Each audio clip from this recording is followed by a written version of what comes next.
João era filho de Salomé e Zebedeu. Né? Então, João era, na verdade, tem alguns registros de Miramês no seu livro, que ele conta que João era uma reencarnação de Samuel, um profeta muito mais antigo e bem antes da vinda do Cristo para cá. E dentre os discípulos do Cristo, João foi o mais amado. Né? Nós sabemos disso, nós temos todo esse conhecimento de que ele foi o mais amado. E Pedro teve a oportunidade de conviver muito com Jesus.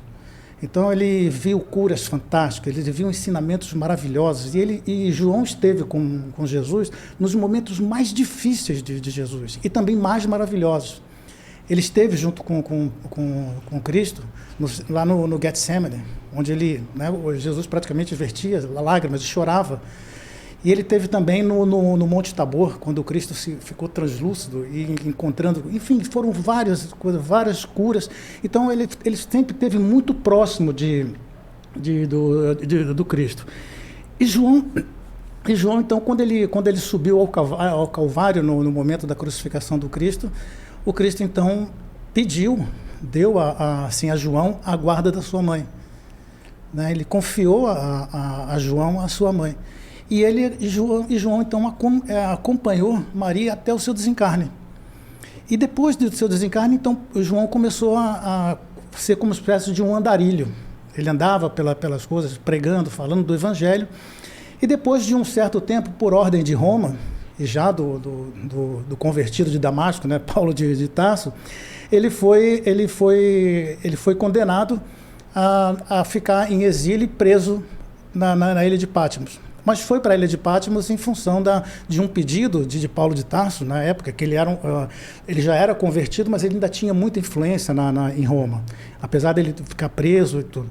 Então João foi para a ilha de Patmos.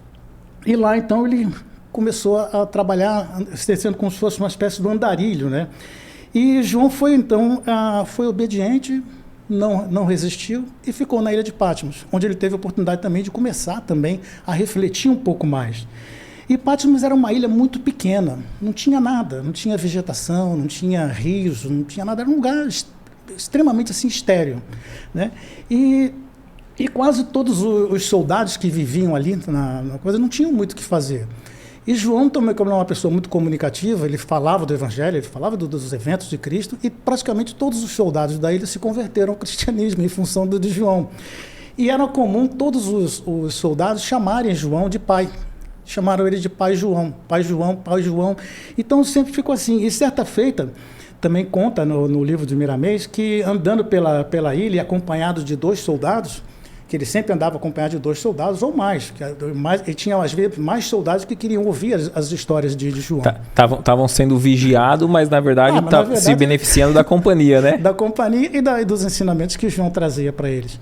Então, certa vez, acompanhando 2 soldados, então João começou quase que naturalmente conversando com outros apóstolos que tinham sido sacrificados antes. Lembra que praticamente todos os apóstolos foram sacrificados. Uns morreram naquela cruz invertida, outros foram decapitados, enfim. E os soldados viam, não achavam estranho ele conversando, e relatos que ele até certa vez conversando com Jesus mesmo, também na ilha de Patmos. De uma certa forma, como se estivesse sendo preparado espiritualmente para poder começar a trazer tudo isso. Legal esse corte, né? Coloca aqui nos comentários o que você achou desse vídeo, sua opinião. E lembre-se de marcar aquele amigo querido que você sabe que vai se interessar por esse tema.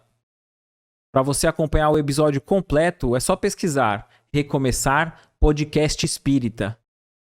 Se ficar alguma dúvida relacionada ao espiritismo, é natural. Procure ler as obras de Allan Kardec.